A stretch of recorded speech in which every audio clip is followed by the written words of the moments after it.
नमस्कार, मैं हूं श्रुति और आप देख रहे हैं आजकल न्यूज। क्या आपने कभी किसी नेता को ये कहते हुए सुना है कि अब वह अपनी पोजीशन से इस्तीफा दे रहे हैं क्योंकि उन्हें लगता है कि अब वह इसके लायक नहीं है, या फिर अब वह अपनी कुर्सी का मौका किसी और को देना चाहते हैं? जाहिर है नहीं, क्योंकि हमारे यहाँ के नेता पद में बने रहने के लिए किसी भी हद तक जा सकते हैं। वे भले ही उस पोजीशन के काबिल नहीं होते हैं, फिर भी कुर्सी पर जमे रहना चाहते हैं। लेकिन ऐसा साहस और पॉजिटिव एटीट्यूड दिखाया है न्यूजीलैंड की प्रधानमंत्री जेसिंडा आर्डर्न ने। क्या है पूरा मामला, आइए जानें। दरअसल न्यूजीलैंड की प्रधानमंत्री जेसिंडा आर्डर्न ने प्रधानमंत्री पद से इस्तीफा देने का ऐलान किया और साफ शब्दों में कहा कि 5.5 सालों तक इस पद को संभालने के लिए मैंने बहुत मेहनत की है। ये साल संतोषजनक रहे हैं। मैंने उम्मीद की थी कि मुझे अपना बचा हुआ कार्यकाल पूरा करने की कोई वजह मिलेगी, लेकिन अफसोस है कि ऐसा नहीं हुआ। अगर मैं अब भी अपने पद पर बनी रहती हूँ तो इससे न्यूजीलैंड का नुकसान होगा। मुझ में और काम करने की ऊर्जा नहीं बची है। इस जिम्मेदारी को निभाने में बहुत मेहनत लगती है और मेरे पास अब ये शक्ति नहीं बची है।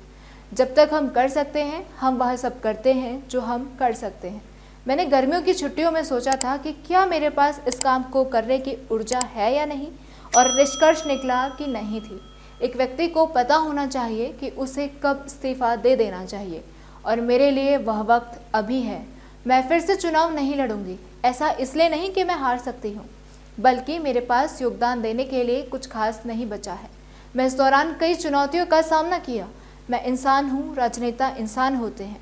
न्यूजीलैंड की प्रधानमंत्री जेसिंडा आर्डर्न ने भले ही कहा है कि उनके पास अब काम करने की ऊर्जा नहीं बची है, लेकिन ऐसा करके उन्होंने बाकी नेताओं को संदेश दिया है कि किसी और को भी मौका दे देना चाहिए। खैर, हमारे यहाँ के नेताओं की राजनीति जब जेल और अस्पताल से चल सकती है तो फिर बाकी बात तो छोड़ ही दीजिए। बता दूं कि हमारे यहाँ के नेता अनपढ़ होकर भी मंत्री बन जाते हैं और फिर हमेशा मंत्री बने रहना ही चाहते हैं।